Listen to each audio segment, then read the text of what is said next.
My wife, Kira Dixon Johnson, was the closest thing that I'd ever met to a superhero. She made me far better than I ever thought I could be, and she was far better than I ever deserved. We're talking about a woman that ran marathons, that raced cars, that spoke 5 languages fluently. So we were blessed to welcome our first son, Charles, on September 18th of 2014.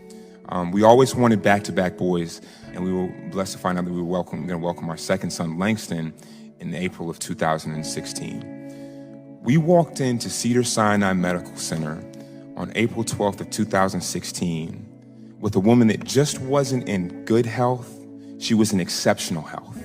We went in for what was supposed to be a routine scheduled C-section on what was supposed to be the happiest day of our lives, and we walked right into what was a nightmare. Shortly after the procedure took place around 2 o'clock, shortly afterwards, we went back to recovery. As I'm sitting there reflecting in all this glow and pride of being a new father for the second time, Kira's resting, my new baby is resting, and as I look at her bedside, I begin to see the catheter begin to turn red with blood. I brought it to the attention of the staff, the nurses at Cedars-Sinai. They came in, they said, we're gonna do a couple of things. We're gonna order a set of tests, and we're gonna order a CT scan to be performed stat.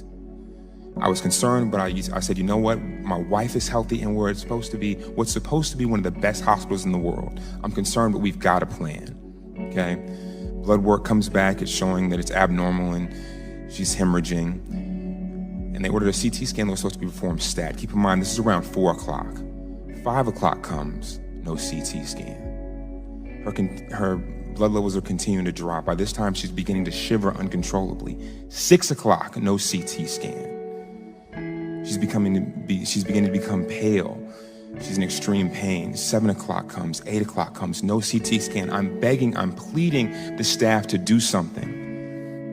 And around 9 o'clock, as I continue to plead for my wife's life, the staff at Cedars-Sinai Medical Center tells me, sir, your wife just isn't a priority right now.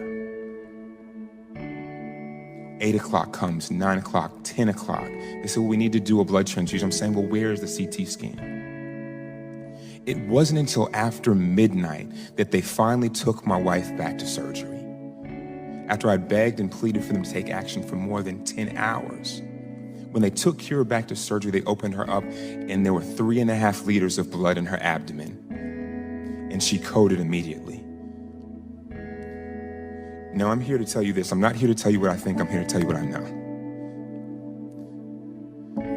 There are people on this panel that are far more intelligent than I'll ever be that are going to talk to you about the statistics and how horrifying they are.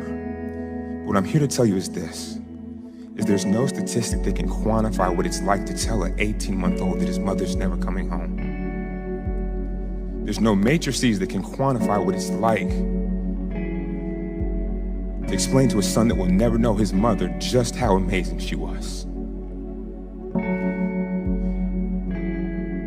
My wife deserved better.